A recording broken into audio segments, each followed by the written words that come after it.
Kneel before Zod! You can't go! All the plants are gonna die! I'm gonna take a bath. Bad dates. I'll alert the media.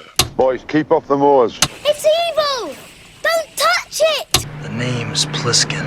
No wire hanger!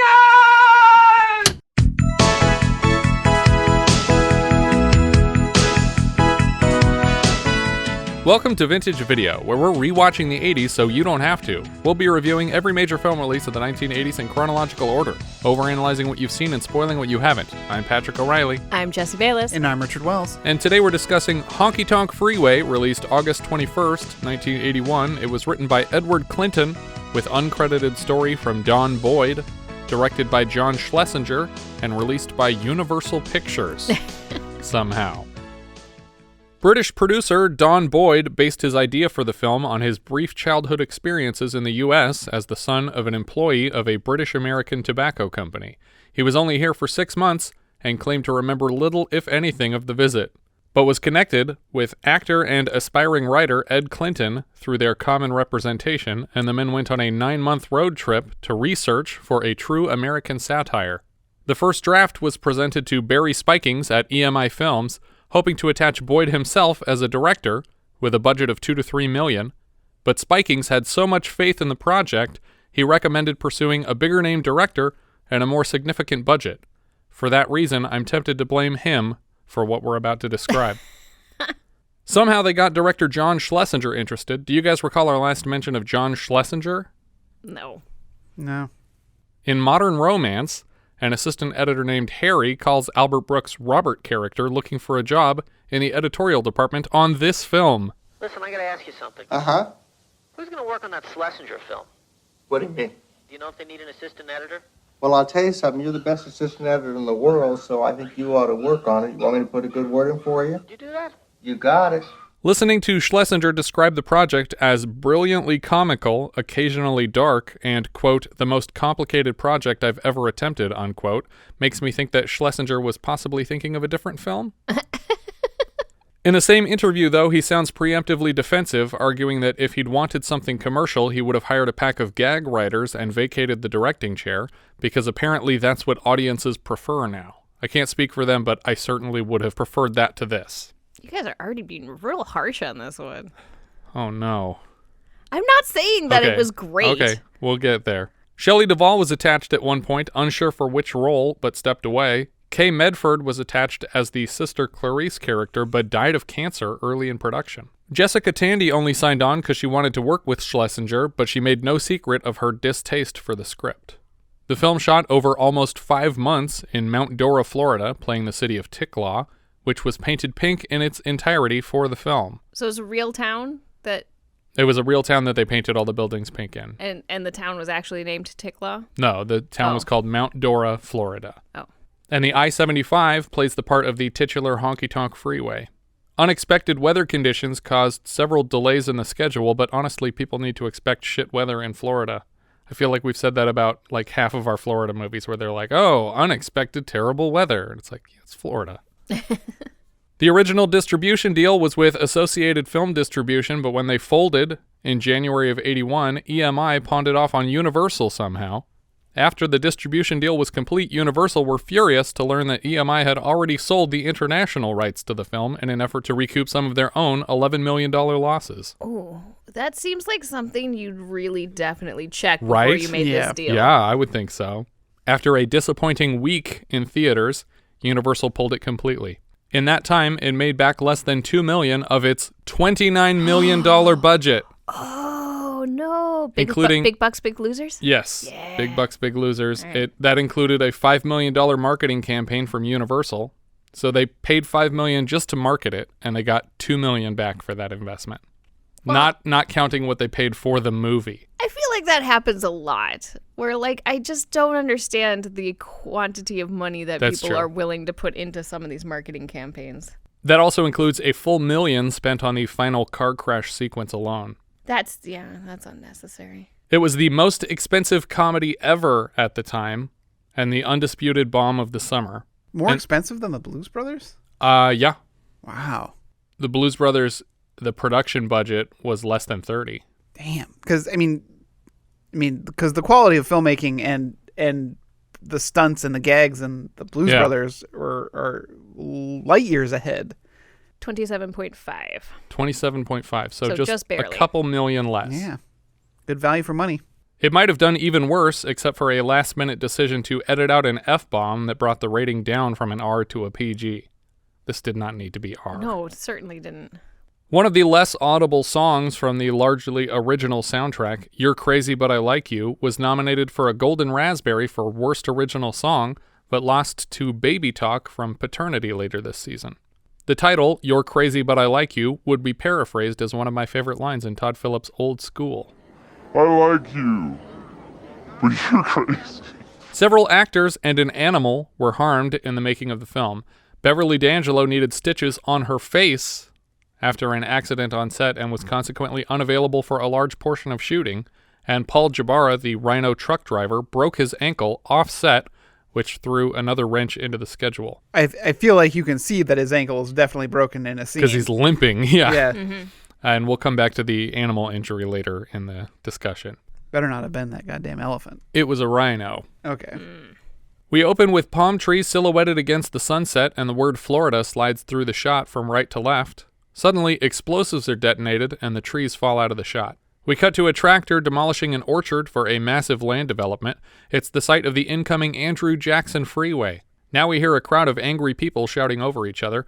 This is a congregation at Ticklaw City Hall who are upset to learn that the incoming freeway will not feature an exit for their town. Mr. Kirk, a representative of the project, informs the town that they don't have enough people to warrant an exit. You're just too small! There is an exit 35 miles south of the town of Marshall. But they'll get all our tourists. That doesn't make sense to me, just as a starting premise. Because I'm like, do you really have to travel 35 miles from your town to get on the freeway that passes through your town? Yeah, that seems crazy. Seems like I don't, what? There are freeway exits for single gas stations. Yeah. And you're not going to have one for a full city with what looks like thousands of people. I mean, I've driven long distances. I mean, we've driven together long distances. Yeah. I don't think I've done a 35-mile span. Yeah. Without there being something. Yeah. I mean, maybe if you're out in the desert where there is nothing.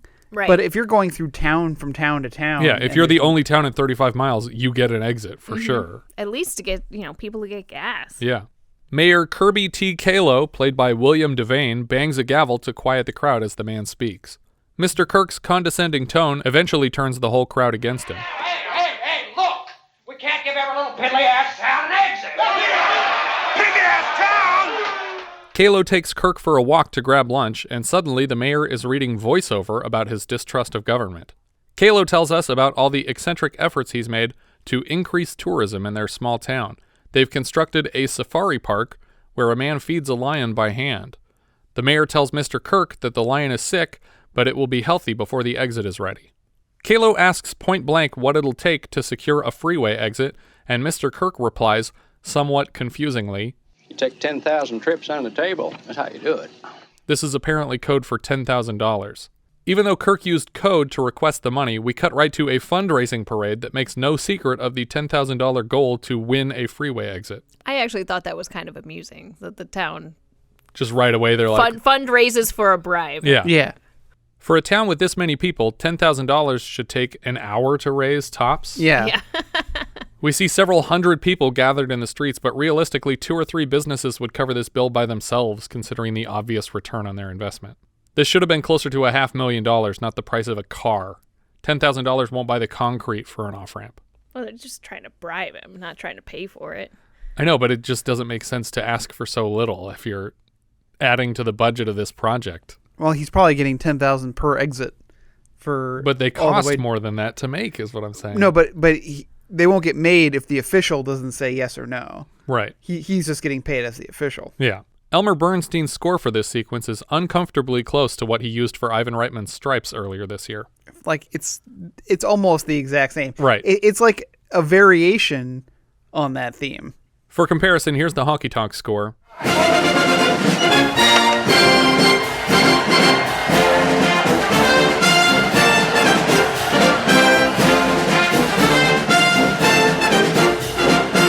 here's the Stripes score.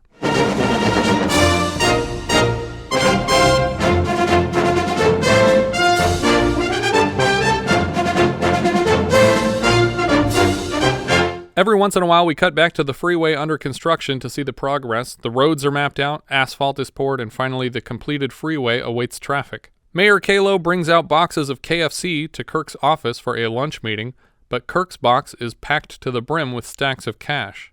He walks Kalo out to a miniature model of the Andrew Jackson Freeway in his office and slaps an off-ramp right next to Ticklaw. Looks like you got your exit, Mr. Kalo. As soon as Kalo leaves the room, Kirk yanks the off-ramp back up off the map and advises an assistant to forget what he's seen here today. I'm bothered by the fact that it's actually a diorama, considering the scale of this. Right. And how long is this freeway? You won't have the area of the freeway in this office that happened to have Ticklaw next to it. Yeah. This thing would be miles long for a freeway. You could basically only fit Ticklaw if there's 35 miles between Ticklaw and the next town. Yeah. We cut to the freeway ribbon-cutting ceremony, and the governor, played by Jerry Hardin, does the honors with his novelty scissors. Kalo yanks Kirk aside to chew him out for taking the money in exchange for nothing, but Kirk insists that the rest of the commission vetoed the off-ramp. Kalo has brought protesters with a sign that reads, "Promises are made in heaven, but carried out on earth." Kalo tries to intercept the governor after his speech, but the man walks right past him to a private plane parked on the freeway and takes off from the freeway. Now Kalo must plan a way to siphon tourists into his town, and we get a freeway montage under the film's title track. It's a honky tonk freeway. It's America on wheels. We see Daniel Stern holding a sign hitchhiking his way to the Super Bowl. We see a charter bus tailgating a pair of nuns driving well below the speed of traffic. Do we have to go so fast, sister? The older nun tells the one driving that 45 is too fast and orders her to slam on the brakes, causing a multi-car accident in their wake. I mean, at this point, since we hadn't really established any of the characters and we had just said, hey, we have to figure out how to get people here, I was like, oh, wow, they're already, dressing up as nuns and causing accidents so people will, pull off the freeway. Interesting. That is not what is happening here. Suddenly, we're seeing aerial footage of New York City, which a title informs us is 1,203 miles from Ticklaw. Inside a large bank, a homeless man harasses customers, claiming to be O.J. Simpson. The customers aren't claiming to be O.J. Simpson. He's doing that. At the time, he's just stabbing everybody in the bank. Right. At the time, Simpson was freshly retired from a successful career as a running back in the NFL and had not yet embarked on his better-known career searching for the real killers. I thought you were gonna say the Naked Gun movies. No, yeah. What was his name? Nordberg? Nordberg, yeah. Nordberg. Two men, Eugene and Osvaldo, played by George Dzundza and Joe Grafasi, have a weirdly loud chat in line about their plans to rob this branch today. They've decided to commit this crime wearing their own actual work uniforms, hoping that the bank will assume that the uniforms were stolen. A teller turns away an actress trying to cash an unemployment check because she only has $8 in her account. She moves on to another teller, though I'm not sure why he wouldn't cash the check. Yeah, It's like, you don't have enough money to get more money? How am I supposed to get more money if you won't cash my checks? Eugene pulls a gun on a teller played by Nancy Ballbricker Parsons, sporting a decent beard here, and gets really confrontational with it. You try anything funny, I'll blow your ugly head right off. Eugene, shut up. I've never seen you become so abusive. I'm robbing a bank. I don't have to be nice. The bank robbers overhear the actress's trouble and order the teller next to them to cash her check. As they leave the bank together, they invite her to ride with them to Florida, but she says she's busy, and Eugene becomes a #nice guy. Oh, gee, I'd really love to, but I have an audition. And sit on my face, bitch. This turn is ridiculous. We're trying to set these guys up as the robbers with a heart of gold, and then it's oh, they're just assholes also. So fuck these guys. Fuck everyone in this movie. Yeah, it's also not the only time that a woman's slight rejection warrants the use of the term bitch for them. Yeah, it happens later from the another hero of the film. Yeah, I was like, what? Where did that come from? Real life. Yeah. But these are supposed to be the protagonists. I know, in the 80s, these weren't the good guys before this movie came out. When the cops finally get to the bank, the robbers are gone, but predictably they move to arrest the African-American homeless man whose only crime is a bad OJ impression. The tellers try to explain the mistake, but it's too late. The cops have committed to a course of action. On the street outside, Eugene and Osvaldo pass a dirty bag lady with a happy birthday crown on her head. She and Eugene exchange insults, and then she disappears from the film forever. Lots of single-serving characters like this one. The broke actress, etc. None of them come back. They get a couple lines, they disappear, we never see them again. Eugene and Osvaldo take the bags of money and 3 matching trash bags, and then jump on board a passing garbage truck for an unsuspicious ride away from the robbery. They accidentally drop the wrong trash bag into the scoop, and we see them hours later sorting through bags on a garbage barge until they finally find their money again. It seems terribly unnecessary to bother to add this. I lost the money and then I immediately found the money again. And this is a whole shoot day, going out to this barge and renting a helicopter for this aerial shot of them finding the money. It's just so much effort into these jokes that are not funny. Well, yeah, because like plot-wise, you have your money at the end of this. Why didn't you just keep your money? Yeah. Now we cut to Chicago, Illinois, 1,197 miles from Ticklaw, where a mother makes breakfast for her family. Behind her, husband Duane Hansen, played by Beau Bridges, reads to their children a manuscript for a children's book that he wrote. Ricky, the Carnivorous Pony, by Duane Hansen. Mrs. Hansen looks thoroughly unamused as she serves 3 plates of breakfast to her husband and sons. Everyone ignores her pleas for them to focus on breakfast, so they don't react at all when she tells them that the bus is here. They're too wrapped up in Dad's grotesque story about a child whose fingers were gnawed off by a carnivorous pony. The kids leave for the bus without taking a single bite of the breakfast Mom has prepared. On the kitchen TV, after a Cheerios commercial, a trans woman is being interviewed about her transition. How did your wife first react to the news when you went to her and you said to her, I want to be a woman? Well, she was not at all pleased. Is this a joke? I don't understand why we suddenly cut to this happening on the television. There's no transgender characters throughout the rest of the story. No, it's not relevant at all. Do you guys recall the last time we saw a transgendered person interviewed on a television in the background? Oh, shoot. I do remember that happened. What movie it was Phil Donahue. It was a real episode of the Phil Donahue Show. Yeah, and I feel like it was in a movie where we had... Where it was relevant slightly. Yeah. Oh, I don't remember. Dress to Kill. Oh, man. You fathered 3 children and you have engaged in at least 2 heterosexual relationships. Oh, more than that. I've always been a devout heterosexual. Mom notices that the kids have left their mittens behind. As Dad walks them to the bus, he takes off both their hats, too. An open box of Cheerios still sits in the middle of the kitchen table despite nobody eating them for breakfast from what we saw. When Duane returns, he asks about the burning smell, and she points him to the ashes of his manuscript in the sink. She hates his stories, and she hates him. We cut to Duane in his car later writing a second draft of the Carnivorous Pony story while driving a car, eliciting honks from less distracted drivers. Duane sees a woman driver in headphones, and they share an amused glance. Then he has to nudge the car in front of him to wake the driver. Duane passes a billboard with big seductive eyes, inviting the viewer to fall in love with Florida. We cut to Ticklaw, where the freeway passes right over the main road without an off-ramp. We see the employees of a fruit stand, gas station, and hotel just waiting for anyone to show up.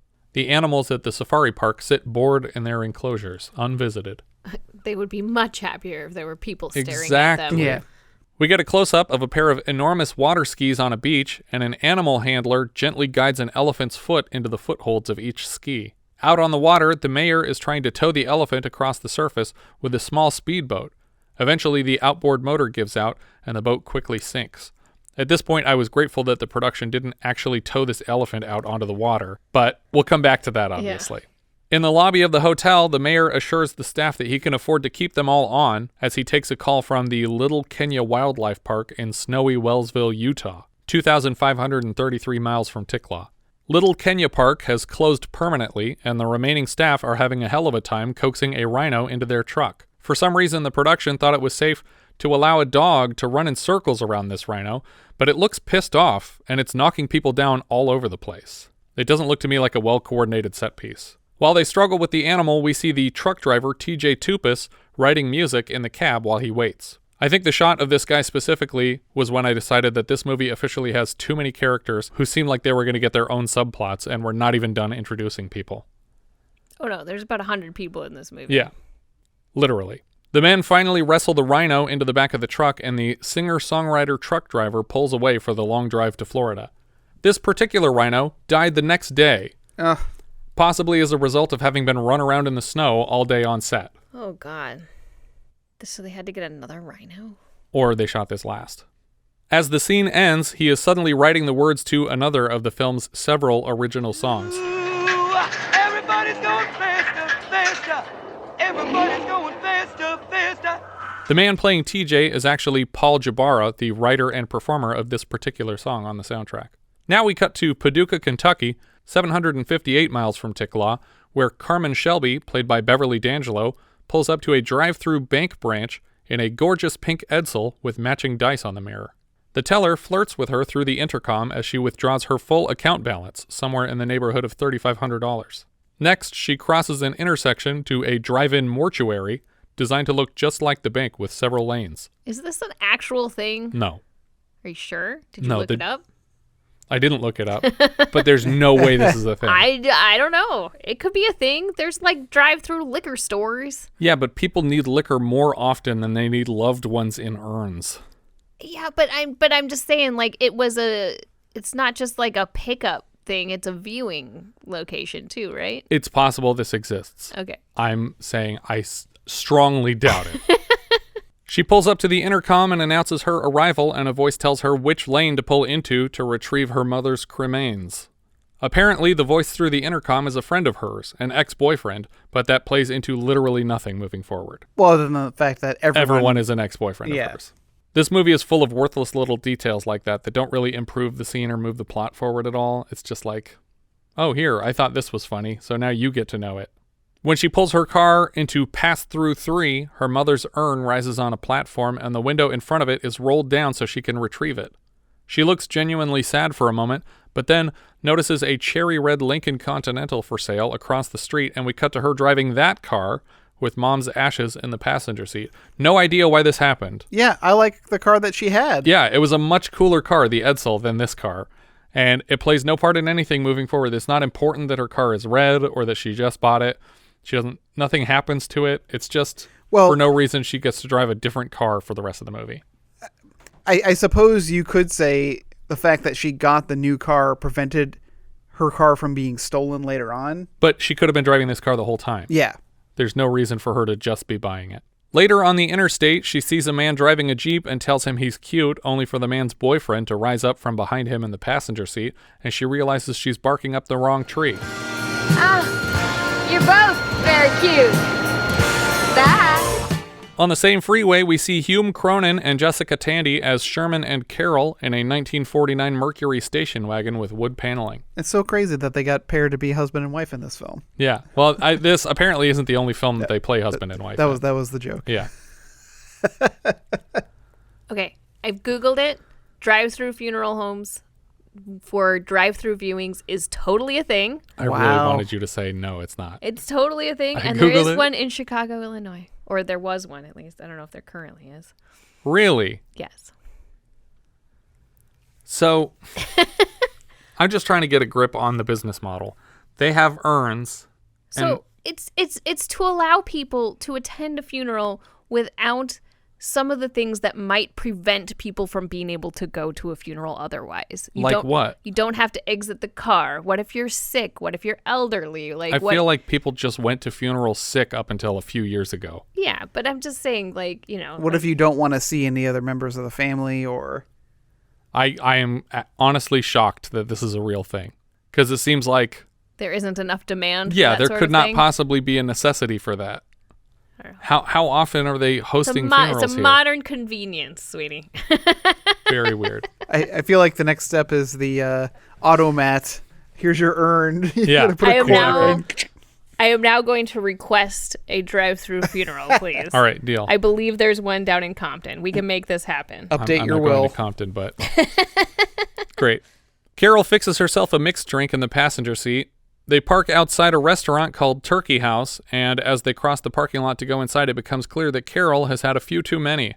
She closes the car door on her skirt and then walks away, tearing it off. So Sherm, as she refers to him, wraps her in his coat. She tells him it was just a little accident, and then for no reason, the editors decided to play her saying the same line again. I guess they only had one take of this because they used the exact same recording instead of a slight variation. It's just a little accident. It's just a little accident. Miss Tandy, could you say that line again? No. Yeah. Meep. You mean meep meep? No, they only paid me to say it once. Then they doubled it up on the soundtrack. Cheap bastards. Two men outside Turkey House watch the older couple disappear into the restaurant and then make plans to steal their car. The nicer of the two carjackers wants to unload the older couple's valuable belongings before stealing the car. Carol makes plenty of excuses why she drinks. When Sherm asks her to stop boozing it up, she says mixed drinks aren't booze. She also tells him that she doesn't try to hide her drinking, which is a very common sign of alcoholism. When the waiter comes to take their drink orders, Carol makes a big one. I'll have 5 old fashions. Somehow, the older couple don't notice the two men unloading their car right outside the window for a solid 5 minutes, but when Carol finally notices, Sherman assumes that she's talking drunken nonsense. Oh God. Now we cut to another car full of people that we need to follow all the way to Ticklaw. These are the Kramers from Arizona, 2,198 miles from Ticklaw. They're traveling through Monument Valley in a Southwind motorhome. The mother and father of this family are being played by Teri Garr and Howard Hesseman. Their children in the backseat are Delia and Billy of course is instantly recognizable here as A Christmas Story's Peter Billingsley. The kids are watching 2 separate portable televisions in the back, ignoring the majesty of the landscape. Billy says he has to pee and refuses to use the onboard toilet that Dad paid extra for. We cut back to Ticklaw, where Mayor Kalo is speaking at the head of a church. It seems like he's the preacher here in addition to being the mayor. The whole town is dying from lack of tourism and preacher protagonist character was giving me Cold Turkey vibes. Mm-hmm. Kalo urges the town to have faith that they can work together to lure tourists back to Ticklaw. Then together they sing the Ticklaw anthem. Oh, Ticklaw, Ticklaw, wonderful, beautiful, heart of heaven, Ticklaw, Ticklaw, wonderful, beautiful town. Oh, Ticklaw. They paint the whole town pink and install a billboard beside the freeway that says, "Get in the pink, come to Ticklaw," which makes it sound more like a brothel than a town. Yeah. And with the pink elephant, I thought, were they going to paint the elephant pink? And that was like the whole lure was going to be a pink elephant? But they didn't do it. Words across the bottom of the sign invite tourists to see the world's only skiing elephant. Later that night, we see Duane in a booth at a diner asking a waitress for a coffee refill, but she walks right past him. Excuse me, could I have more coffee, please? Bitch. What the fuck? Yeah. Carmen at the bar finds herself inexplicably drawn to this man and rises to refill the coffee that the waitress ignored. He complains to her about waitresses in general, and then she informs him that she is a waitress. Oh, I'm sure you're one of the good ones, though. I can't imagine anybody who's a waitress having overheard that interaction. And then offering to refill his drink for free? Yeah, and be enamored with him in any way. He asks what she keeps in the obvious urn at her feet, and after she explains it's her mother's ashes, she carries the urn to his booth and takes a seat across from him. He tells her that he's a copy machine repairman, and she seems impressed by this. He invites her out for a drink, but Carmen reminds him it's getting late. She tells him that she and her mother planned a vacation for a long time, but Mom died before they ever went anywhere, so now she's all about that carpe diem life. YOLO, as we would say now. We would not. Yeah, we would not. No. One would. That was like 10 years ago. We cut away to the truck full of safari animals as the driver weaves wildly through traffic. He sings the song he's been writing, Faster, Faster, to his passenger as he passes the Kramer's motorhome. Young Billy Kramer stands and reminds his parents that he has to pee and that he refuses to use the bathroom in the motorhome, insisting on truck stop restrooms. His sister tortures him by turning on a faucet in the motorhome's kitchenette. For some reason, they pull over and let their 6-year-old child walk into a crowded truck stop bathroom by himself. He's not tall enough to use the urinal on his own, so the men on either side of him lift him up by one arm each. I thought that actually was pretty cute. No, I thought it was cute too, but one of them should be his dad here in the bathroom with him. Elsewhere on the freeway, Sherman and Carol are somehow in a new car, and it's already broken down in the rain. This movie has like 8 different storylines, and they're all painfully unfunny. Sherman loses his temper and climbs out of the car, shouting into the rain and traffic to return his car as though he expects it to drive by any minute. Apparently, the car was a prize from an ad agency that he worked for, and he's especially upset about it.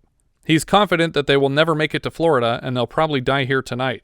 He predicts the wording of his own obituary. Sherman Schaeffler sneezed himself to death in a rented car by the side of the road with his alcoholic wife.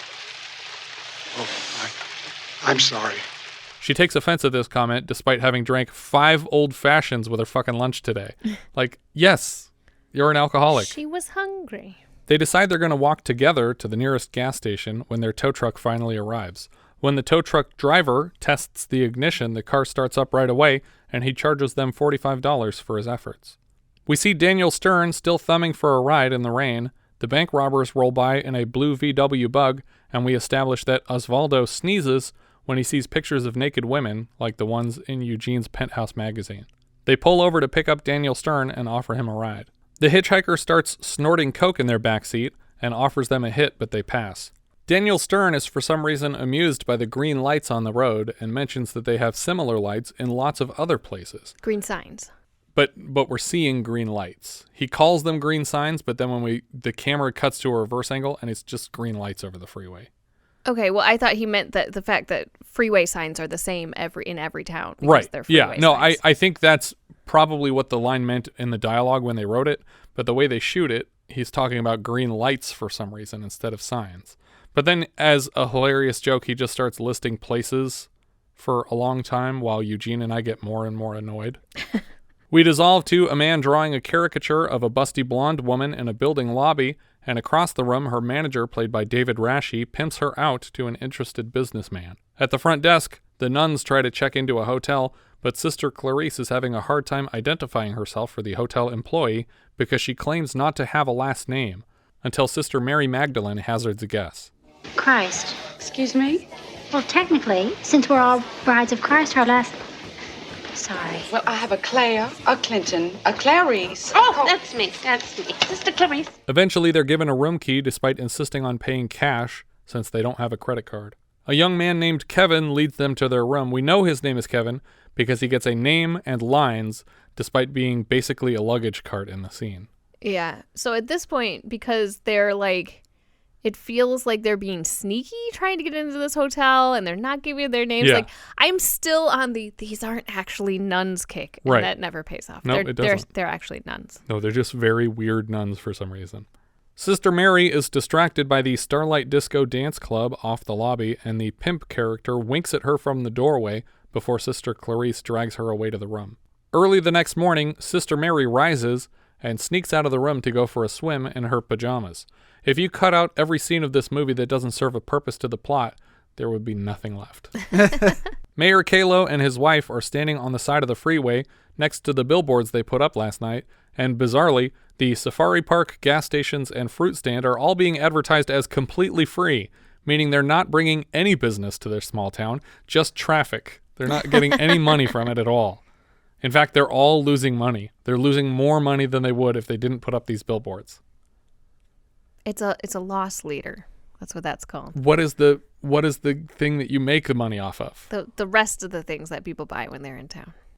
Are there other things? It seems like everything is free because they just want people to come there. I thought that was just free gas and then everything else, and you get a hotel. But they said the and fruits food. were free and the hotel is free and everything is free. Did it say that the hotel was free? Yeah, everything is okay. listed as being free. I just remember the free gas signs. We see Duane naked in bed with Shelby, so I guess this character has officially left his wife and children because she burned his dumb story. Yep. I wish screenwriter Edward Clinton's wife had set this script on fire. Next, we get a weird IHOP commercial where Duane and Shelby sit in a booth at an IHOP, and she claims that she always sits in this booth, but then confusingly admits that she's never been to this location before. Well, that's her point, though, is that every IHOP is the same. I've never been to 2 IHOPs that looked anything alike. Maybe this was different in the early 80s. Metaphorically, it feels like home to her because it's but consistent. She says specifically, I sit in the same booth every time. I always sit in this booth. Hyperbole to try to drive the point home that she's from all over the place, but IHOPs are always the same. Does it not feel like product placement to you? No, for I'm a character in the film to say, but the International House of Pancakes is the one consistent thing in my life. The International House of Pancakes is the one consistent thing in my life. I know, but I'm just saying you're missing the point because you're taking it too literally. Yeah, well, the way she says it makes it seem like, oh, I always sit in this particular booth. And then she's like, I've never been here before, but IHOPs are great and I like IHOP. Go to IHOP. In the parking lot, the same guys who took Sherman and Carol's car try to steal Shelby's using the combination lock on the driver's side door. They guess the combo to open the trunk, but eventually give up on the car, deciding instead to steal Duane's Chevy with a Slim Jim. No, Richard. Inside, Duane tells Shelby that he wants to help her spread her mother's ashes in Miami, and she confesses to a sexual body count of 300 men in the same city of Paducah, Kentucky. He is unfazed. Wasn't easy. It's an accomplishment. Mercifully, when they steal Duane's car, they leave all of his crap in the parking spot. In the neighboring car lot, we can see Sherman's Mercury for sale for $10,000.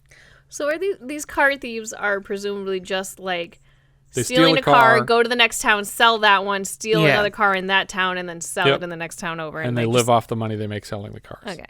Because at the time, there was no way to track cars. This is pre-VIN number, apparently. We cut to David Rasche, the pimp, and his call girl driving an Excalibur down the freeway. Do you guys recall the last time we saw an Excalibur? Was it an Excalibur? It was. Behold! The sword of power. Excalibur. Do you remember the time before that? What's the name of that movie? Hollywood Nights. No. Shit. Another teen movie. I don't know. What was the name of that? It had 2 titles. Pinball Summer. There you go. Pinball Summer. We're a 2 Excalibur family now. The call girl complains about having to pose as a dog for their customer last night. Eugene, the bank robber, sees a honk if you're horny bumper sticker and starts laying on the horn, but then pulls up beside the same Jeep from earlier, now with a second gay couple in the backseat, and Eugene is embarrassed. Later, in a Henderson's department store, Eugene spots a sales girl he finds attractive, and when she notices him, she hides from him and sends her manager to intervene. Eugene claims that he's just browsing, and then he picks up panties from the counter and sniffs them hard, apparently arousing himself even though these are presumably unsoiled panties for sale. You know? It's just fabric. For everyone, it's different. You know, maybe that's his thing. This scene takes so long to end. It's just really uncomfortable. Osvaldo is trying on lots of clothes, asking Eugene how he looks and how his butt looks in them. And then Eugene returns to the same counter, sprays perfume on the panties, and then tucks them into his shirt pocket, but not discreetly, like they're hanging out mostly out of the pocket. And then he gestures to them so the manager will see what he has done for unknown reasons. Like, are you buying them now? Why? What are you doing? I don't understand the point of the scene, and I would be curious to see the script in case there's hints as to what this scene was meant to convey in the action lines or something. Clinton, the script is only 3 pages long. Just make it up. You got this.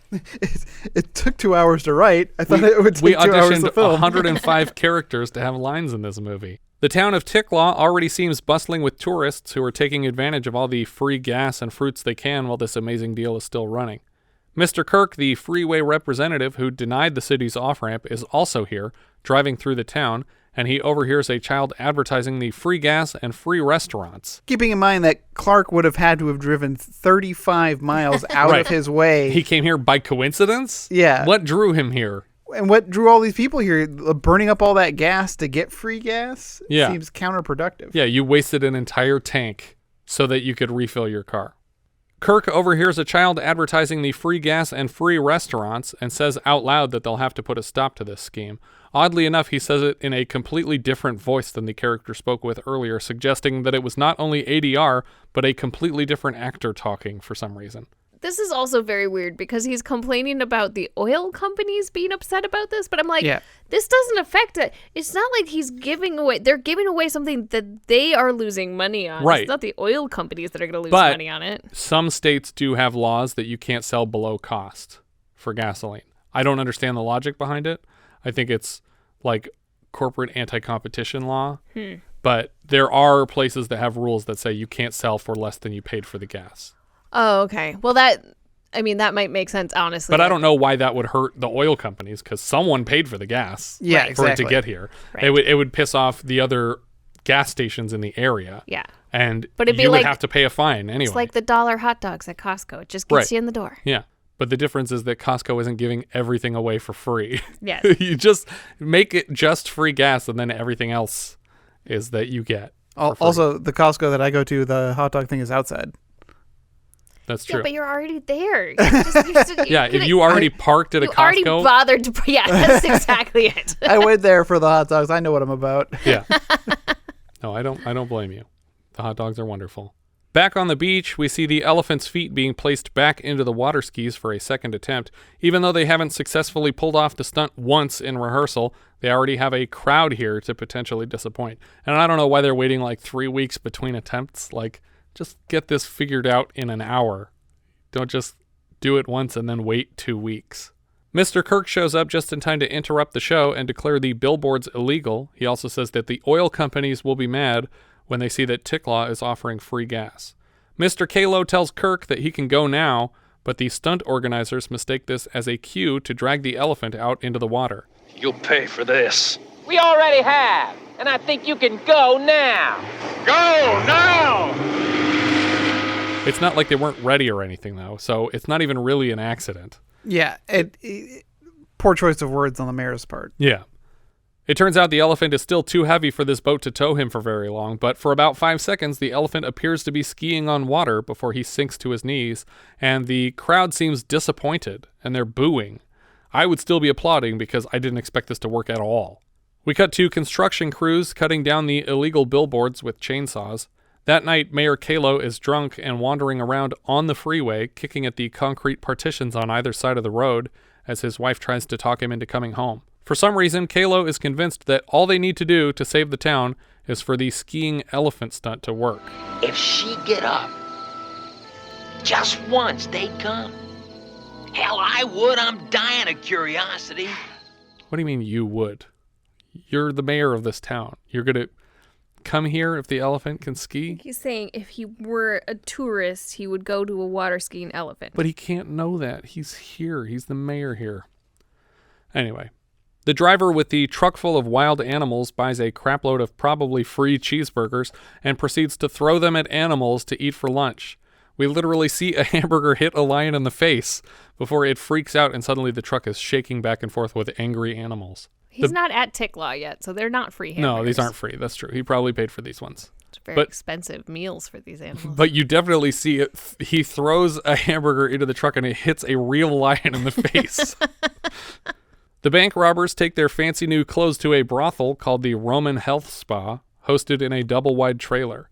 It seems like Osvaldo is finished with his appointment first and has to sit in a waiting room until Eugene is finished, something Eugene had promised him would not happen again. Some of the girls here are watching a cooking show hosted by Anne Ramsey playing a Julia Child-esque TV chef character. Yeah. What a crappy waste of Anne Ramsey's incredible comedic abilities. It was like I saw her and I confirmed it, but just hearing the voice, I was like, Yeah. I know who that is. Yeah, but it was weird because like I assumed, oh, this is some Anne Ramsey thing that I don't know about, like a sketch she did on something and they're about to launch into a joke. But no, she's literally just listing off ingredients, and it was original for this film. They had Anne Ramsey. They just took her to a kitchen and shot like 5 seconds of a not funny cooking show. And it's like, why didn't you use her? Right. And as soon as I saw her, I immediately went to the credits. It was like looking up Logan. Right? Yeah, he's got to be in here somewhere, Yeah, right? It's crazy that he's not. Yeah, considering there's about 1,000 people in the credits. Yeah. We see the nuns in a gas station store, and when they come outside, their car is gone, but their suitcases are sitting by the gas pump. So this is the bandits who take cars and leave stuff. Sister Clarise picks up her suitcase and announces that they are walking to Miami Beach from here. We cut to another sermon from Mayor Kalo, and then we cut to a montage of all the movie's too many characters driving on the Honky Tonk Freeway. Duane and Shelby, Carol, Sherman, and the Hitchhiker, a bus labeled Asian American Orphan Association, the Jeep full of gay guys, the two nuns hitchhiking, and then the Kramers who pull the motorhome over to collect the nuns. The pimp and call girl pull the Excalibur into a parking lot for Jonah's Retreat, a restaurant with a huge whale sculpture sticking out of the side of the building. Obviously, you enter through the mouth to get inside. Yes. Do you recall the last time we had a bus full of Asian tourists? Under the Rainbow? Yeah. Yeah. Or, no. Gas? Oh, God. Which one was first? Which one was second? I think Under the Rainbow came after Gas. Under the Rainbow, it was a photography club, yeah. And in Gas, it was a collection of Asian American Elvis impersonators. All of the characters in this movie, except for the citizens of Ticklaw, are here in the restaurant, but almost none of them have anything to do. Eddie the pimp flirts with a waitress named Grace and offers her a job as one of his call girls. Here's my question. Are you unhappy in your present job? You sound like a commercial on television at 2 a.m. Oh, you know she's right, Eddie. You sort of. Yes, of course she's right. But you see, what I'm selling, they don't offer on TV. The waitress brings an order of crabs to the table with the 4 gay guys and the hitchhiker. Who gets the crabs? Honey, we all do sooner or later. The hitchhiker notices the urn that Shelby is still bringing with her everywhere. He assumes for some reason that it is drugs and not ashes, and then sits down across from her at the table. Again, we have skipped the moment where Duane noticed that his car was stolen and consequently has to ride with Shelby wherever she's going. Right. When Duane returns to the table, the hitchhiker introduces himself for the first time. Spanky's the name, and cocaine is the game. As Shelby explains to Duane who this man is, Spanky is slowly unscrewing the urn and grabs a handful of cremains. He asks what it is, and instead of answering, Shelby waits like 5 full seconds for the hitchhiker to snort some and put the rest in his mouth before answering, That's my mother. You're shitting me. The only funny moment of this scene, and maybe the whole movie, comes right here, and it looks like a happy accident. Spanky tries to drink some water to get the cremains out of his mouth, and as he chokes, he spits across the table, hitting Beverly D'Angelo square in the chest, and it looks like Stern breaks here because he wasn't supposed to do that. He tries to cover his face for the rest of the scene to avoid laughing. He walks away to the bank robber's table and takes a sip from Eugene's beer before continuing to a booth with some of the Asian American orphans from the charter bus. At the table with the Kramers and nuns, the daughter, Delia, tells Sister Mary that she looks like a penguin, and apparently this is the first time that Mary has ever been made aware that nuns famously resemble penguins. So she bursts into tears and renounces her nunnitude. Do you remember the last time we had a nun compared to a penguin? I'm assuming Blues Brothers. Yeah. Eddie the pimp is quick to try to take advantage, but she walks right past him. Back at their table, the waitress Grace joins Eddie and his call girl, sobbing because she's decided to take him up on his offer for a better life. Suddenly, Duane is reading the story of Ricky the Carnivorous Pony to a large group of Asian American orphans, and their driver is translating the story for them. At the end of the story, the pony goes crazy and bites off a kid's fingers, but it's played for laughs. Back in Ticklaw, a bulldozer is employed to dig their own freeway off-ramp. Hours later, they are tucking bundles of dynamite into the underside of the overpass. At this point, I was making a happy prediction. Yeah. I was like, are all of these people going to get final destinationed on this freeway? My God. Is that what the epic conclusion of this movie is, why we're spending so much time with them? Yeah, and making us hate them so much. Yeah, that they're all just going to get blown up or crash here at this final moment. That would have been a very interesting movie. Driving along the freeway, we see the Excalibur with Grace in the passenger seat, even though Eddie promised the first call girl that she had dibs on the front seat. A title indicates that these characters are now 24 miles from Ticklaw. We get a quick montage of other characters we're following, but nothing interesting. In Shelby's car, she and Duane are singing along to some country music on the radio. Do you guys recall the last time we heard Beverly D'Angelo singing country music? Coal Miner's Daughter? That is correct. She played Patsy Cline in that movie. Spanky is now on the orphan bus with his guitar and performs a song for the kids. The kids are playing some kind of telephone game, and the first one says, Licky is a very big and dangerous white horse. The next kid says, Licky can spit fire and kill people, and the last kid says, Licky can destroy whole cities. They're sharing their versions of the story that they were told at the restaurant about Ricky the Carnivorous Pony. The overpass explosives are all wired together to a single plunger. We see the Kramer's motorhome again with both nuns on board, even though the last scene, one of those 2 nuns had decided to quit being a nun. The people of Ticklaw verified that the freeway is clear before pushing down on the plunger. Unfortunately, just before they set things off, a final car containing the car thieves is crossing the bridge. The explosion takes a second to happen, but the bridge erupts a few car lengths behind them, so they don't even get their comeuppance for stealing everyone's vehicles. Yeah. Also, before them, another car crosses the bridge, and a police car is chasing it. Right. But he's not chasing the car thieves. It's just chasing an unrelated car. Correct. We never even see inside either of those cars. It seems the plan has worked if their plan is to kill all the motorists who drive off this cliff to their deaths.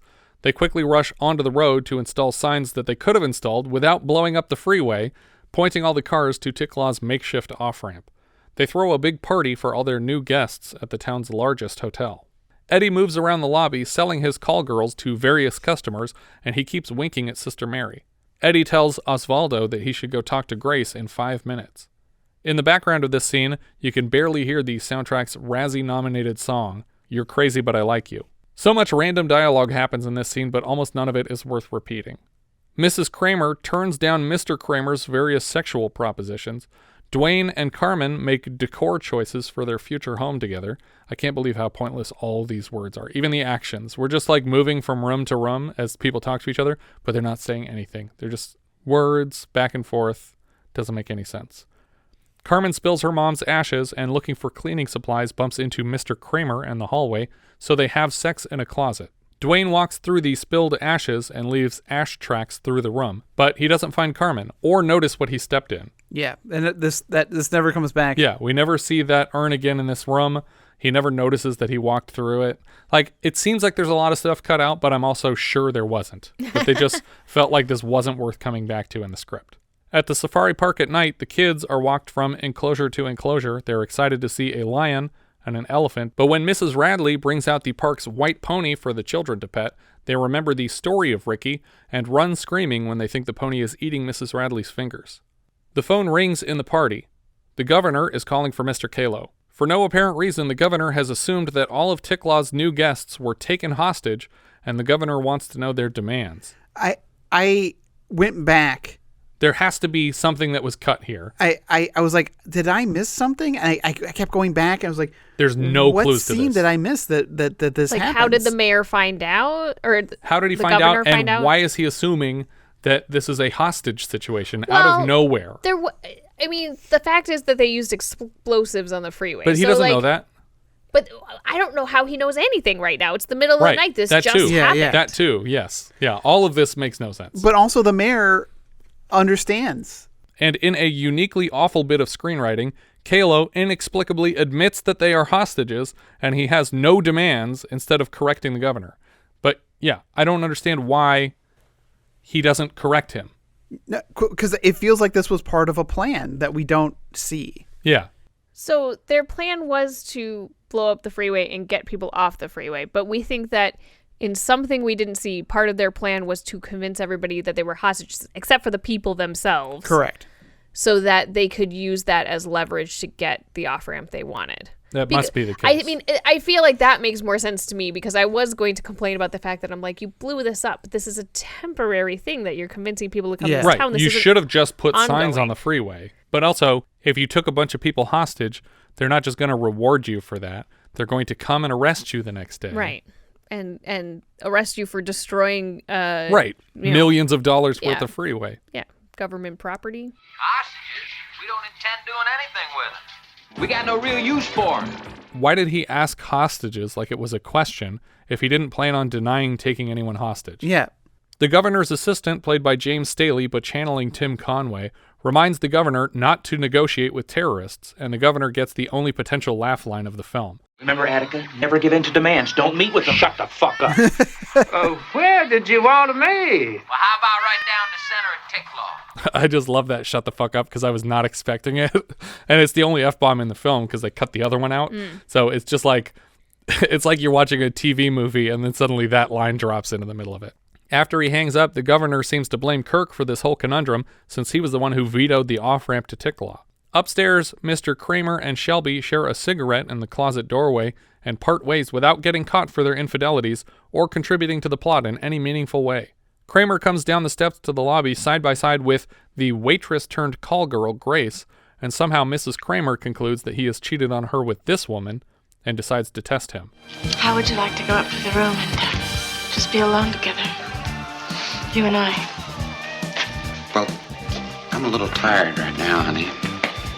Hungry, too. Hungry. Hungry? This is all the confirmation she needed, and her eyes well up with tears as her husband walks away for his apparently ritual post-coital sandwich. But he did cheat. But not with her. But not with her. Yeah. So he's getting caught for a thing that he didn't do. Right. Like, he could have just been caught with her. Right.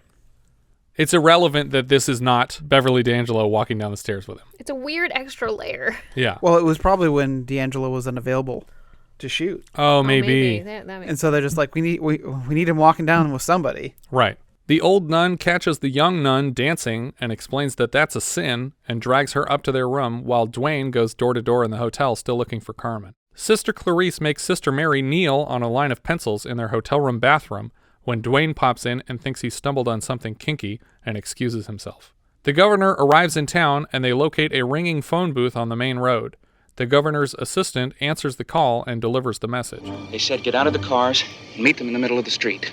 So why did they even call this phone if they're standing right over there waiting to meet with you in this street? Which, again, all this makes me think that this was all a plan. Right. Because why would the mayor, have all this set up? Right. When the governor is face-to-face with Kalo, the mayor makes a demand that for some reason he didn't make over the phone. An exit for tick law. Well, taking hostages is not the way to go about it. Well, we tried bribery, but that didn't work, right, Mr. Kirk? You still got the 10,000? Yeah, that's not the right way either, Kalo. Your town is too small. Fuck off. You don't get to say to the governor, but we bribed this other unrelated person. Why didn't we get the thing we wanted? Is that the right way? No, the right way is to have enough people to warrant a freeway off-ramp. The governor reminds Kalo that he won't negotiate with terrorists, but then, why is he here asking for demands? He just wanted to say no in person? We hear explosions in the distance, which are actually just fireworks, and the governor looks worried for the hostages and retrieves the bribe from Kirk to return to Kalo. The mayor laments that he has lost his faith in people since paying the requested bribe was so callously ignored, and the governor reminds him that his campaign slogan was, I deliver. Kalo takes the hint and drops Kirk's bribe in the governor's hand, and voila, the off-ramp is approved. Fireworks continue to crackle in the sky above. Duane finally finds Carmen and kisses her. We never get any resolution where she admits that she had sex with someone else. It's just, they love each other and they're back together now. Eddie finally makes contact with Sister Mary and offers her a hanky for her tears. The governor never demands to see the hostages released or anything. Lucky for Kalo because they had no hostages, and we cut to the next day as the last car en route to Tiklaw, the one full of animals, is racing down the freeway.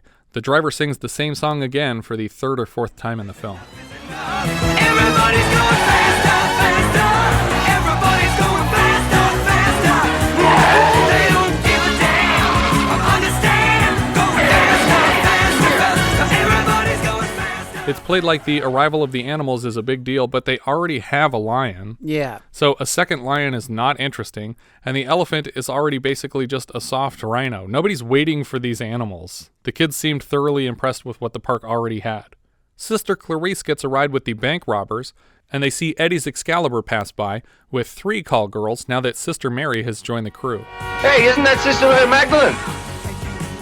Yes. Where's she going? To hell, I'm afraid.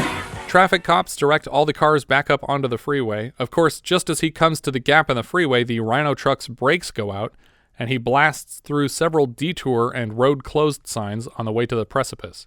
Luckily, as with the bus in Speed, the front tires are magically lifted just before the edge, and the truck safely clears the gap of the demolished section of freeway.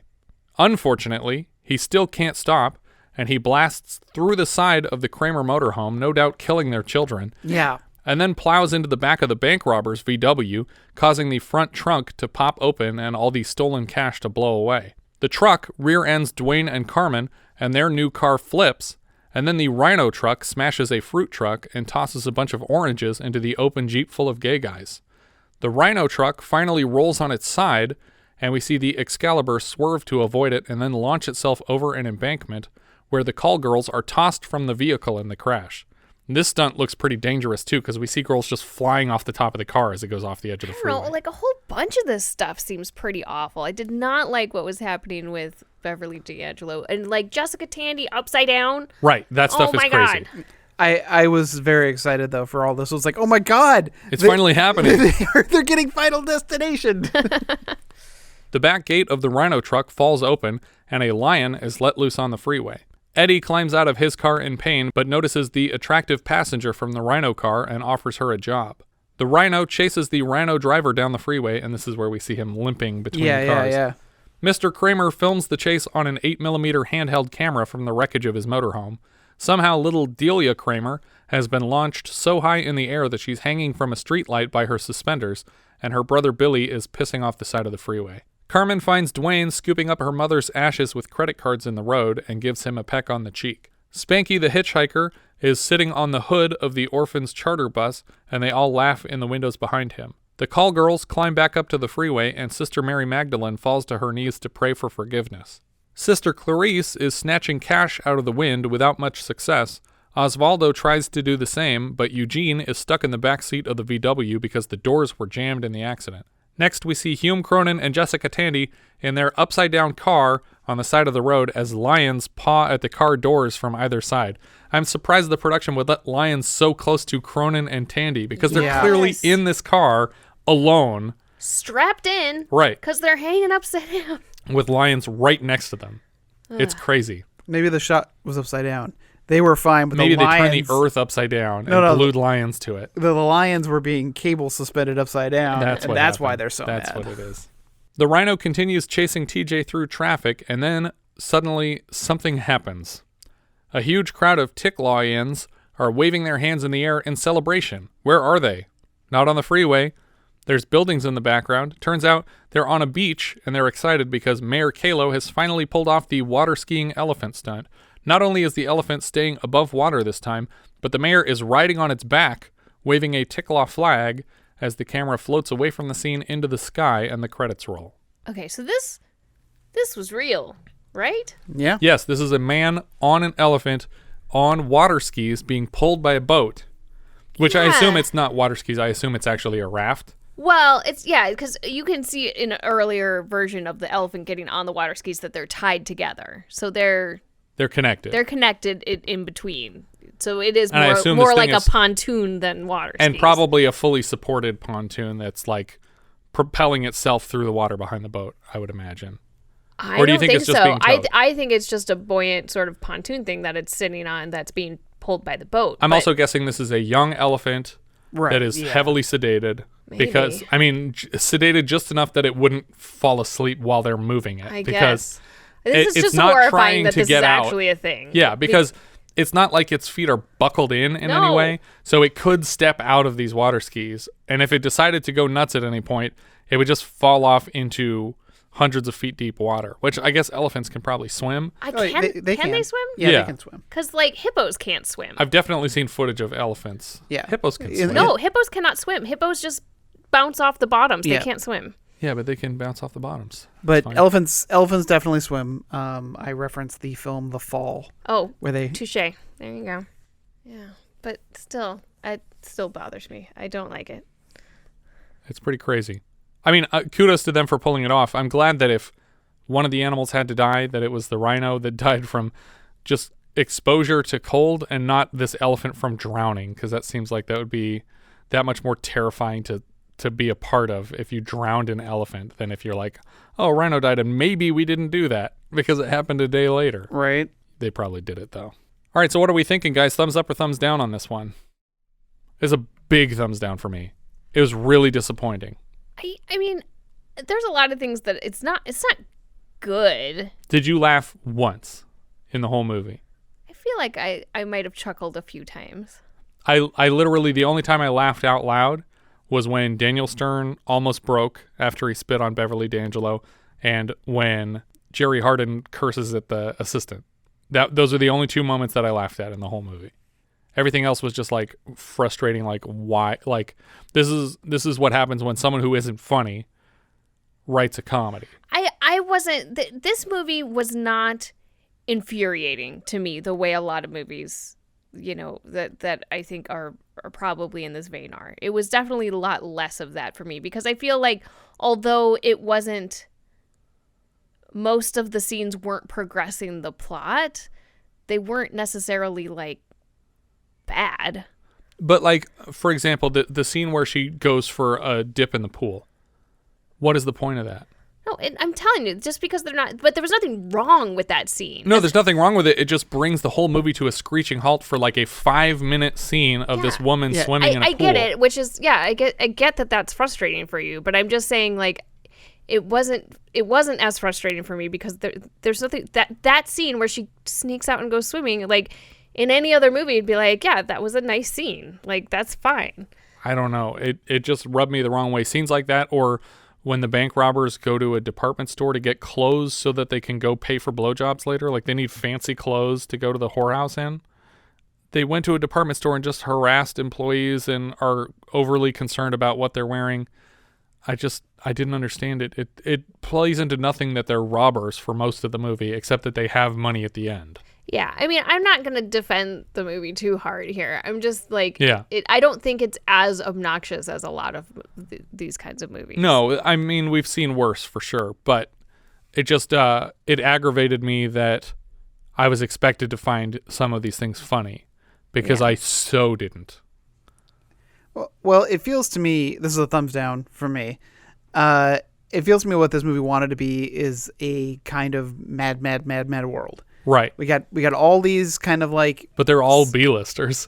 Well, I mean, Beverly D'Angelo's Yeah, I would big. say D'Angelo and Tandy and Cronin are probably... They are. known. That's true. Yeah, those are the biggest names, I would say. But it seems like what they're trying to do is like, we're going to have all these different little side stories, a whole bunch of kooky characters that are going to, have this big, huge finish.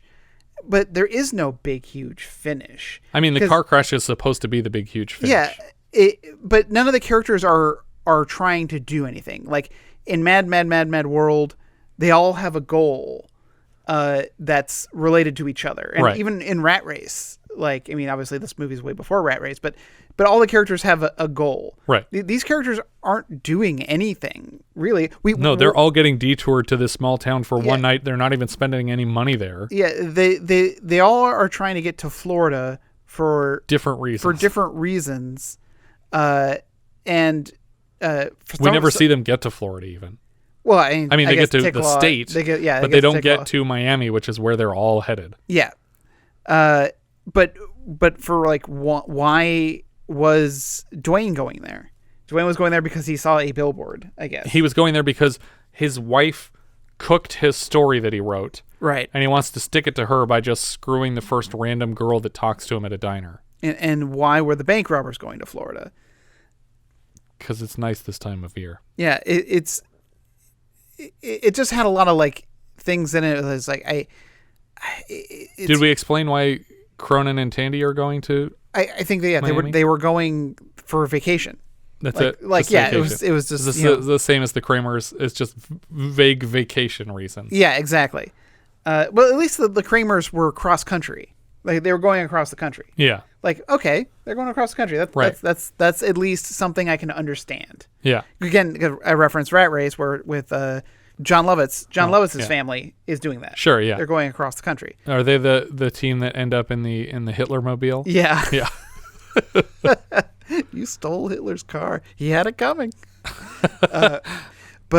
Yeah, and so that was... I feel like this movie should have either stayed with the town the whole time. Like, the whole movie should have been them coming up with crazy schemes to get people to get their town put on the map. Yeah. Like a mouse that roared. It's billed as. Yeah. Like, I feel like that's what the synopsis is, which is really not. The vast majority of the film is watching these other stories. Yeah, right. And the fact that we're so foggy on whether the mayor was doing this on purpose to emulate a hostage situation means that he's like a little bit darker than I expected for that character. Mm-hmm. So now there's nobody who's like the pure character who's trying to do things for a good reason. Everybody's awful for a different reason. Yeah. And when that happens, I tend not to care what happens to any of them. And there's no follow through on any one storyline. Right. Yeah. Like Duane never gets a publisher for his book. And he never sees his children again. Yeah. Jessica Tandy never solves her drinking problem. We never see the ashes scattered. I thought she was going to scatter the ashes in Tick Claw. Like I mean, she did. Yeah, that's true. But then they unscattered them. I guess Sister Mary is the only one who has kind of a through line. Yeah. She becomes a prostitute. So, does she though? Because she becomes a nun again because she thinks that the day that she turned punished. on. Yeah. Right. Maybe. Even though her namesake was a prostitute, right? Yeah. Yeah, exactly. A reformed prostitute. So. Okay. So she is supposed to reform. There you go. But yeah, but that's it. I mean, I don't like it. In that case, then, shouldn't the Eddie character have looked more like Jesus? Wouldn't that have made more sense? Sure. Like, that's how he wins these people over. It's almost like a cult. Richard, where do you have this one on your letterbox list? I have it at 85, which puts it below High Risk, but above Harry's War. Okay, so that's 85 out of 112? Yeah. I have it in 103rd out of 112. That's just under An Eye for an Eye, but just above Hard Country. Okay, so I have it at 86. It's just under the Rainbow and above The Four Seasons. All right. Our director here was John Schlesinger. Before this, he directed Midnight Cowboy, for which he took home the Best Director Oscar. He also directed Sunday Bloody Sunday, Day of the Locust, and Marathon Man, all of which I love. After this, he helms The Falcon and the Snowman, but his career never fully recovered from the flopping of this film.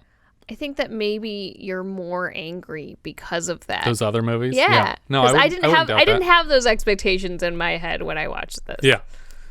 The writer here was Edward Clinton, who his other work is he wrote 4 episodes of soap opera Another World, and that's it. This and that. Wow.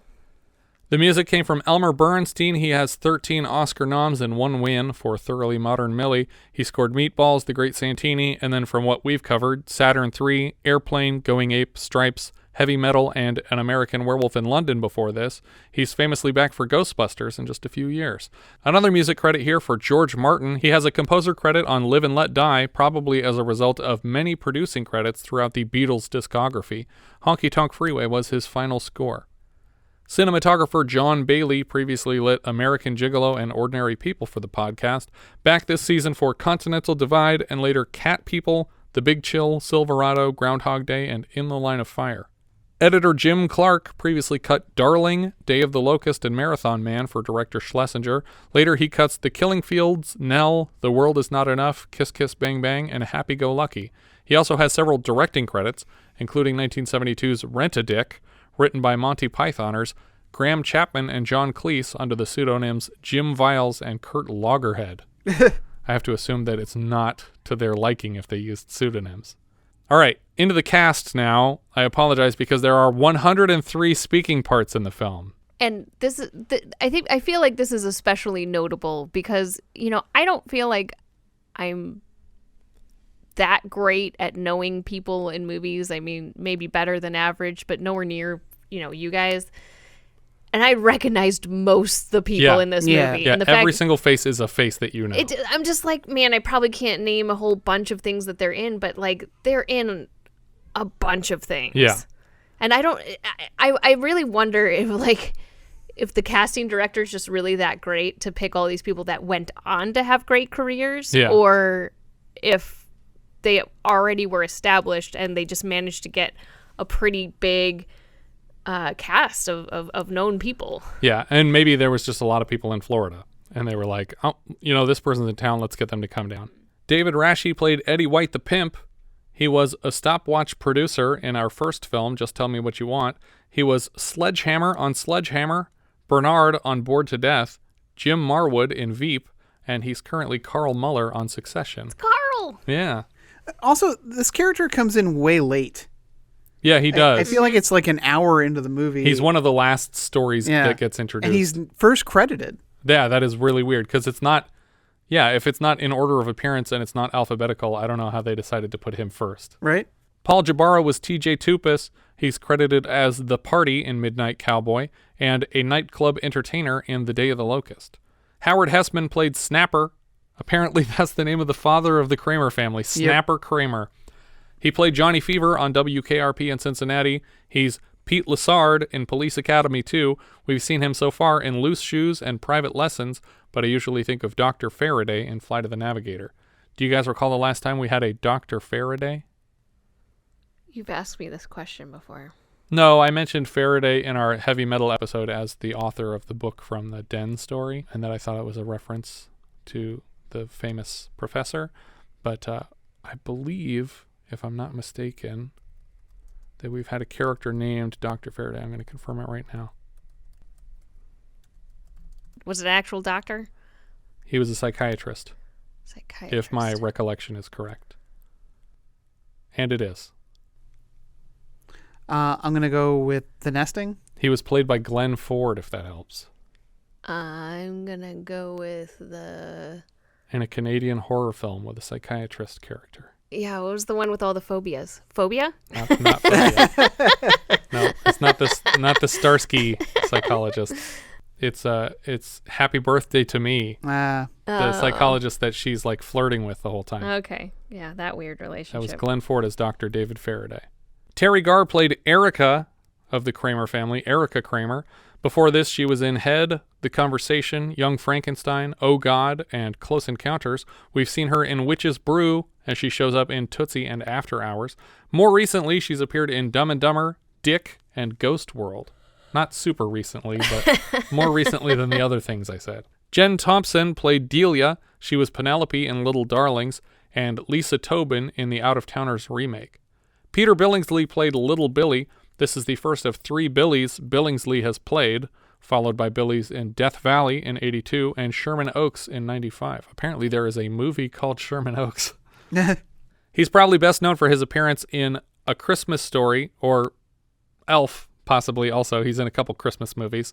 Later this season, he's back for Paternity, so he was in 2 movies that were nominated for Razzies for Worst Original Song this year. He was a classmate of Jon Favreau's, which landed him roles in Elf and Iron Man, and his Iron Man character just returned for Spider-Man Far From Home very recently. That's the full Spider-Man movie back. Well, that's funny. I didn't realize that there was a connection to Jon Favreau. I would have just assumed that you're like, if you have a Christmas movie, why would you not put him in it? Yeah, no, that too, I think. There was definitely some Christmas cheer coming along with this character. He's currently appearing in a Christmas Story sequel called A Christmas Story Christmas, which actually reunites several members of the original cast, including Zach Ward, and Scott Schwartz is coming back. Beau Bridges played Duane Hansen. He is the son of Lloyd, brother of Jeff, and father of Dylan. I don't know if people know Dylan that well. He didn't act in anything that I know of, maybe a few things, but we know him because we went to school with him. Right. I had basically every class with him freshman year in college. Before this, Beau was in 2 Minute Warning, Greased Lightning, Norma Ray. After this, he was in The Fabulous Baker Boys, The Wizard, Jerry Maguire, Rocket Man, and Max Payne. It's funny. Thank you, Max Jesse's Payne. first credit. Well, it's funny that you mentioned 2 Minute Warning because that's what this movie reminded me of as well. Oh, really? Yeah. Because 2 Minute Warning is about a active shooter at a football game. And there's also a person who wants to go to the Super Bowl. There's a bunch of things in common. But it's all these different side stories, and you're wondering why are we following all these random people going to a football game? But it all ends up all being people that the shooter targets. Because he's randomly shooting. But it's not random to us anymore because we've met all these people and spent the day with them. Yeah. And so it's all more like heart pulling. Yeah. More recently, Beau was the vice president and eventual president Ralph Warner on Homeland. Beverly D'Angelo played Carmen Odessa Shelby. She's best known as Ellen Griswold in the Vacation series. Before this, she was in Annie Hall, Every Which Way But Loose, and Hair. We've seen her so far as Patsy Cline in Coal Miner's Daughter. And we mentioned in that episode that she also voiced Lurleen Lumpkin for the Simpsons Coal Miner's Daughter parody episode. Daniel Stern played the Hitchhiker, Spanky. He's just credited as Hitchhiker. Before this, he was in Breaking Away and Starting Over. We saw him last season in Small Circle of Friends, Stardust Memories, and One Trick Pony. Earlier this season, he was Jill Clayburgh's shitty student Cooperman in It's My Turn. Later, he's in Diner, Chud, Frankenweenie, Little Monsters, and probably most famously, the Home Alones and the Wonder Years. He voiced Dilbert on the Dilbert animated series. He was in the City Slickers movies, and more recently he played Bill on Ally Rushfield's Shrill with Adie Bryant. Another coworker of yours, Ally Rushfield. Mm-hmm.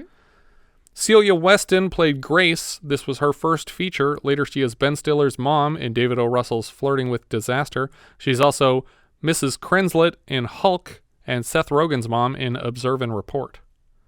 Deborah Rush played Sister Mary Magdalene. This was an early role from her, but the part I recognized most was as Jerry Blank's mother, Sarah Blank, on Strangest with Candy. She was also Carol Chapman on Orange is the New Black.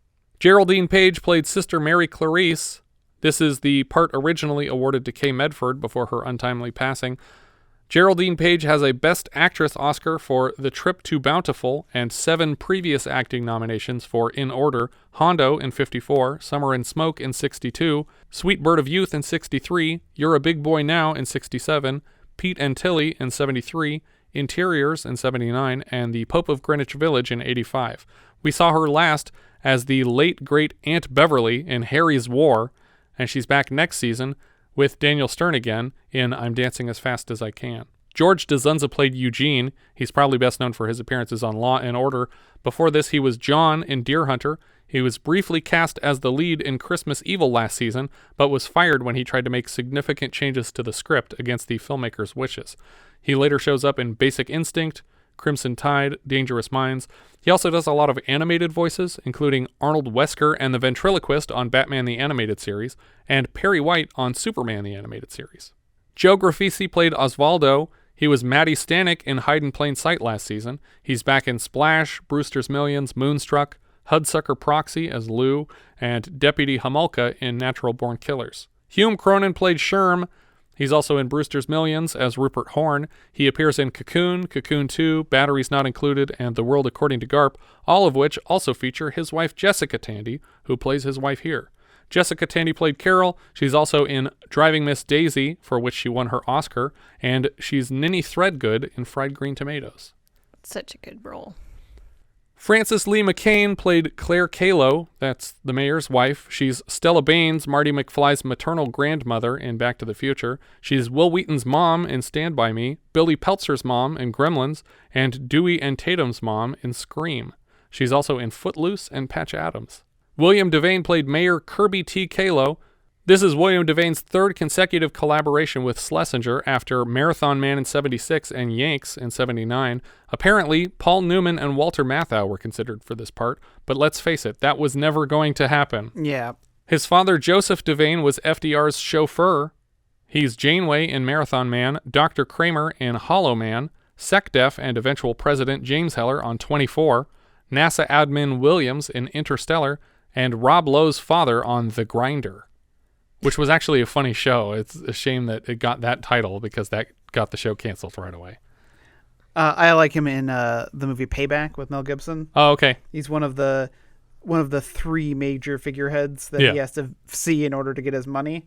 He's the first one. He's also currently Whitney Vance on Bosch Legacy. Ron Fraser played Kirk. He's Steven in The World According to Garp and Burl Willits in Brubaker last season. He's back later this season as Gil Hovey in Rollover. Jerry Hardin played the governor. Before this, he was Mr. Patterson in Chilly Scenes of Winter and Map Man in 1941. He's back later this season in Reds and next season in the unrelated Honky Tonk Man. He's Mason in Cujo, Tony Owens in The Falcon and the Snowman, also from Schlesinger, and Emerson Capps in the Milagro Beanfield War. He played Mark Twain in a two-part Star Trek TNG, but he's likely best known for the role of Deep Throat on The X-Files, and my first thought will always be of the attorney at the start of Big Trouble in Little China, who's lecturing Egg Shen on all the damage Jack Burton did to the city in the process of saving the planet. Now, if you're protecting Jack You Burton... leave Jack Burton alone. Interesting side note, his role on TNG as Mark Twain landed him requests for him to portray Mark Twain at other locations. Oh, interesting. Like they just thought he was a Mark Twain impersonator. Yeah, he did so good. Yeah, he did really well. If you could continue to do this, that's awesome. John Ashton played Otto Kemper. He was Charles Monroe in Borderline last season. He's also Sergeant Taggart in the Beverly Hills Cop films, and Marvin Dorfler in Midnight Run. That's the guy who says "Piddly ass town." Yeah. John C. Becher or Becker played Brandon C. Dasher. He was Dr. Molinaro in Gremlins. Loretta Tupper played Miss Barbuti. She was Grandma in Home Movies and Elderly Lady in Midnight Madness last season. Frances Bay played Mrs. Lewandowski. She shows up in a minisode for The Attic later this season. She's also Miss DeLillo in Chilly Scenes of Winter, and she was Mrs. Lindley in Amy earlier this season. She's Mrs. Haynes in Big Top Pee-wee, Evelyn Metcalf in Arachnophobia, Mrs. Pickman in the Mouth of Madness. Yeah. But she's probably best known for her appearance as Happy Gilmore's grandmother. Is the character in is Mrs. Pickman the one who's like kicking her husband on the floor? Yeah, he's chained up behind the counter. Yeah. That's so great. She's so creepy too. She's wonderful. Roland Moriyama played Mr. Naguki. He was Mr. Shimura in The Hindenburg, and this was his final credit. Kimiko Hirashige played Mrs. Naguki. She's credited as Cambodian Lady in Blade Runner, and she's a banquet guest in Fletch. Jason D. Keller played Denny Hansen. That's probably one of the kids having breakfast. He is now a producer of television. He worked as a producer on Joey, the Richie Rich Netflix series, and most recently Drunk History. His brother Shane Keller plays his brother in the film, Jim Hansen. He's now also a producer. They're probably the children of producers, but I couldn't find any relatives with the last name. But he's a producer on Big Love, You're the Worst, and Cobra Kai, and they are actually identical twins. I didn't realize that in the scene, but the two brothers, the Beau Bridges kids, are identical twins. Kelly Lang plays herself. She also plays herself in Spy Hard. She was a weather woman turned anchor woman and regular co-host of the Tournament of Roses parade. In the late 80s, she was briefly married to Exorcist and cruising director William Friedkin. Kent Williams played Kelly's guest. He was Cabot in War Games. We saw him previously as Ogden in Heartbeat last season. He was also Clinton Ferris in MacGyver episode Off the Wall. He's the guy who was married and divorced from multiple MacGyver love interests played by Robins. Specifically Robin Curtis and Robin Pearson Rose. Oh, yeah. Arnold Johnson played Bank Bum. He's Cull in Shaft from our Patreon episode last year. He's Carl Winslow's stepdad, Fletcher Thomas, in 4 episodes of Family Matters, and he was Putney Swope in Robert Downey Sr.'s Putney Swope. We've seen him previously in our On the Nickel minisode. Nancy Parsons played Alice the Teller. She's Ballbricker in Porky's next season. We've seen her so far as a nurse in Where the Buffalo Roam and as Ida Smith in Motel Hell. What a day for tubing! Jessica Raines played Mary the Tailor. She's Helen in Oh God Book 2.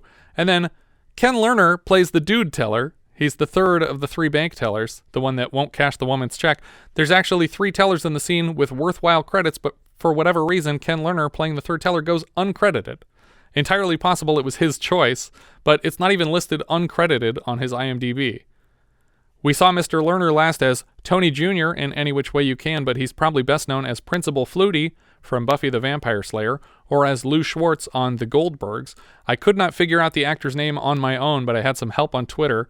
At first I was thinking Fred Stoller, and someone guessed Larry Hankin, both of whom are close, but it's for sure Ken Lerner. So the credit for identification goes to @Motorhead711. Nice work on that one. I was not going to get it on my own. But we mentioned in our Any Which Way You Can review that Ken Lerner is actually the younger brother of Michael Lerner. Right. Anne Risley played the actress at the bank. She was Pam in Simon and a UFO follower in Stardust Memories last season. She was also a cast member of SNL at the time for the 80 to 81 season. That was the first season that Lorne Michaels had left the show before he came back. Helen Hanft played the bag lady. She's a party guest in Manhattan and Miss Hellberg in License to Drive. She was Perry's wife in Arthur earlier this season, and she was also in Willie and Phil and Stardust Memories last season. But she just is a bag lady for 5 seconds, and then they drop her character and she's gone. Robert Stoneman played Jeep Guy. He was a bartender in nearly 50 episodes of Mary Hartman, Mary Hartman. Randy Norton played another Jeep Guy. He was a student, Tony, in Butcher Baker Nightmare Maker later this season. Murphy Dunn played one of the car thieves. He's Murph, the keyboardist in the Blues Brothers. And he's also Dr. Shallert in Last Married Couple in America, and he's back later this season as a singing telegram man in Paternity. So he, too, along with Peter Billingsley, appears in 2 films that were nominated for Worst Original Song at the Razzies. Leo Burmester played Mortuary Director. He's credited as Watersport in Cruising. He's Catfish DeVry in The Abyss. He's Colonel Beauregard in 2005's Legend of Zorro. Jeffrey Combs played the drive-in teller. Fucking Jeffrey Combs. I didn't even recognize him. This is his first film ever, but he's back later this season in Whose Life Is It Anyway? Later, he's in The Man with Two Brains, From Beyond, and Cyclone. He's likely best known for his Lovecraftian roles as Dr. Herbert West in Reanimator and Bride of Reanimator. Jack Murdoch played the Rhino Wrangler. He was John Mooney in Rain Man and Hector Orteco in Altered States. He was also the concession owner in Cutter's Way and Little Melvin in Any Which Way You Can last season. He's also in the same Star Trek Next Generation episode as Jerry Hardin. Oh, is he really? Yeah. He's in the Mark Twain episodes. Jack Thebeau played Conventioneer. Before this, he was in Apocalypse Now, Escape from Alcatraz in 1941. We've seen him in Any Which Way You Can and Miss 45, and he's McCaskey in Lethal Weapon, Trooper Prestone in The Hitcher, and Detective Cotterwell in Action Jackson. Richard Christie played Auto Mechanic. He was Ted Lawson on Small Wonder, who built Vicky the Robot in the first place. He's also the father in Looker later this season. Anita Dangler played Sales Lady. She's Mrs. Havacek in Hero at Large, and a bag lady in The Fisher King. Gloria Leroy played Fish Restaurant Waitress. She was Grandma Moses in Barfly and Grandma in Sid and Nancy. She's back later this season as a prostitute in Pennies from Heaven. Harvey Lewis played Keel in Raise the Titanic and a process server in How to Beat the High Cost of Living. Jo Ann Deering played soap opera actress, uncredited. She was Susan in Chud 2, Bud the Chud, and a soap opera woman in Cat People. Lois Hamilton, uncredited, played Seymour's girl in Cannonball Run and Stillman's girlfriend in Stripes. So she played two characters that were referred to by the girlfriend of another character so far this year. Bob Miner played the bus driver, uncredited. He was Jackson in Commando and Duty Sergeant in Escape from New York. Anne Ramsey played the TV chef, uncredited. So on top of not giving her anything to do, they didn't even put her name in the credits. Yeah. But we've seen her so far in The Black Marble and Any Which Way You Can. She's Mama Fratelli in The Goonies, Mama in Throw Mama from the Train, and the woman in the shelter in Scrooged, which is probably my favorite role from her. Yeah, her and her husband right there together. And those are all the credits I had for this one. I think that's everything for Honky Tonk Freeway. If you guys have any thoughts you'd like to share, we are Vintage Video Pod on Twitter, Facebook, Instagram, YouTube, and Letterboxd, where, as I've said before, you can find each of our full movie rankings for the year. We can also be found at vintagevideopodcast.com. We also have a Discord. You can join the 24/7 movie chat and share your thoughts on episodes past, present, and future at vintagevideopodcast.com/Discord. And if you're listening on YouTube, don't forget to subscribe. Thank you so much for listening, and I hope you'll join us next time when we'll be discussing Prince of the City, which IMDb describes like so. A New York City narcotics detective reluctantly agrees to cooperate with a special commission investigating police corruption and soon realizes he's in over his head and nobody can be trusted. We leave you now with the trailer for Prince of the City. It's you guys starting with assistant DAs who run the whole thing, while we're up in El Barrio on 125th Street. Well, you're just out to hurt us. You want to lay the whole system on us. But nobody cares about me but my partner. It's me and him and whatever guy we catch, and we're gonna put him in jail, and we're gonna take his money. I know what you guys think of us, but we're the only thing between you and the jungle. His name is Detective Danny Cello. We make cases, there'll be big ones. You'll be the state star witness. He sees life as we will never see it. If I decide to do this thing, I will not give up my partners. He is Prince of the City. Detective Daniel Cello, Special Investigating Unit, Narcotics Division, Your Honor. Is it common practice to sell narcotics in the Narcotics Division? We're not dope dealers, we're policemen. He's seen too much. Was Moscone a partner? He's a friend. He's federal level. I want him. He knows too much. Your people are out to get you worse than anybody on our side. He said too much. In their hearts, they want to admit their guilt. That's the way cops are. That's how you got here. He's gone too far to stop. Wait a minute, I'm a cop! Come on up! Get out! Treat Williams is Prince of the City. Here's what some people are saying about the Projection Booth podcast. The Projection Booth is single-handedly the greatest film podcast you could ever listen to or could possibly want. Top notch. 5 stars. This has quickly become one of my favorite film-related podcasts. Always interesting. A completely unpretentious yet fully comprehensive look at films from all genres. This podcast is an amazing resource and one that helps in the discovery or rediscovery of films for anyone who enjoys thinking about cinema. If you love movies and podcasts, subscribe and enjoy the Projection Booth. Every episode is beautifully crafted to give you a true audio experience, a wonderful companion to the films they cover. The Projection Booth is awesome. A wide range of films covered from classic to cult to contemporary, thoroughly researched, very entertaining, and always informative. The amount of work and effort that goes into this podcast is something to behold. Interviews, critiques, music, and trailers. These are just the tip of the encyclopedic completeness each episode holds.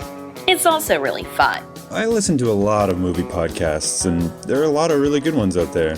But the Projection Booth is by far the only one I listen to with any regularity. It's like a special features disc of your favorite Criterion Collection release.